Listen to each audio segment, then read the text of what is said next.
Bonjour, bienvenue dans votre chaîne Univers Mathématique. Dans le cadre de la préparation au concours FMP, je vous propose la question suivante. On considère la fonction h définie par h de x est égal à cos x moins 1 moins x sin 3x sur x carré si x est différent de 0 et a si x est égal à 0. Ça veut dire ici que h de 0 est égal à petit a.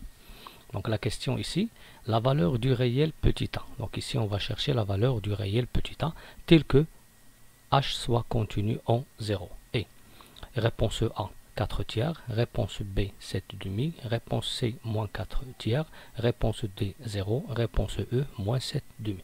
Donc dans cette question on va déterminer quelle est la valeur du réel petit a qui est bien sûr l'image de 0. Et lorsque je calcule ici l'image de 0, je vais trouver je vais pas trouver l'image de 0 parce que je vais trouver 0 sur 0. Donc qu'est-ce que ça veut dire h continu en x0? Donc on dit que h est continu en x0 si et seulement si la limite quand x tend vers x0 de h de x est égale à h de x0. Ça c'est la définition du fait qu'une fonction est continue en un point ou bien en un réel. Donc h continu en 0, ça veut dire quoi?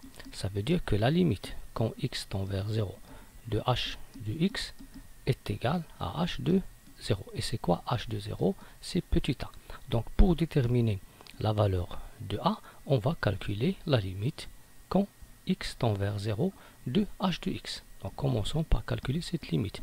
La limite quand x tend vers 0 de la fonction h de x. Donc c'est la limite quand x tend vers 0 de quoi? De cos x moins 1 moins x sinus 3x, le tout sur x carré. Bien si je remplace par x directement, je vais trouver cos x c'est cos 0 c'est 1, 1 moins 1 égale à 0, sinus 0 c'est 0, donc je vais trouver 0 sur 0 qui est une forme indéterminée.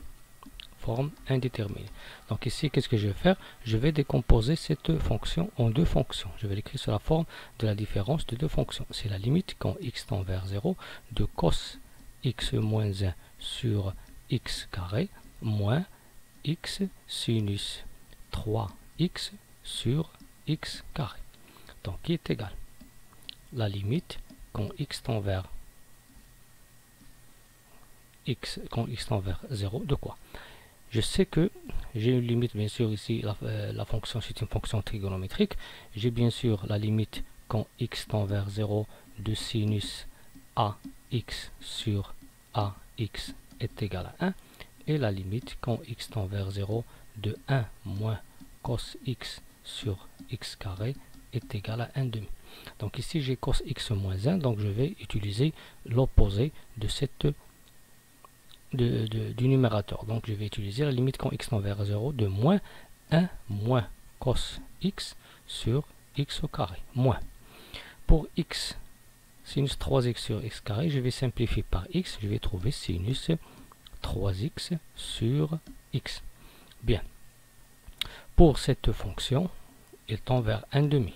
Pour l'autre, en remplaçant par 0, on va trouver une forme indéterminée 0 sur 0. Pour cela, je vais utiliser le fait que la limite quand x tend vers 0 de sinus ax sur ax qui est égal à 1. Donc ici je vais pas changer cette limite, cette fonction. Je vais écrire moins 1 moins cos x sur x au carré moins sinus 3x. Je vais diviser ici par 3x, c'est-à-dire j'ai multiplié le dénominateur par 3 et bien sûr de même je vais multiplier le numérateur par 3. Donc si je calcule si je simplifie cette fonction, moins 1 moins cos x sur x carré c'est quoi? C'est cos x moins 1 sur x carré moins 3 fois sinus 3x sur 3x, c'est sinus 3x sur x. Bien, donc cette fonction il tend vers 1 demi qu'on voyait ici et celle-là il tend vers 1. Donc on va obtenir moins 1 demi moins 3 fois 1. Bien 1 fois 3 qui est égal à moins 1 demi moins 3. Et bien sûr, réduisons au même dénominateur, on va trouver moins 1 moins 6 qui est égal à moins 7 demi. Donc la réponse qui est correcte pour cette question, c'est la réponse E qui est égale à moins 7 demi. Donc la valeur de A pour que H soit continu en 0 est moins 7 demi. Merci.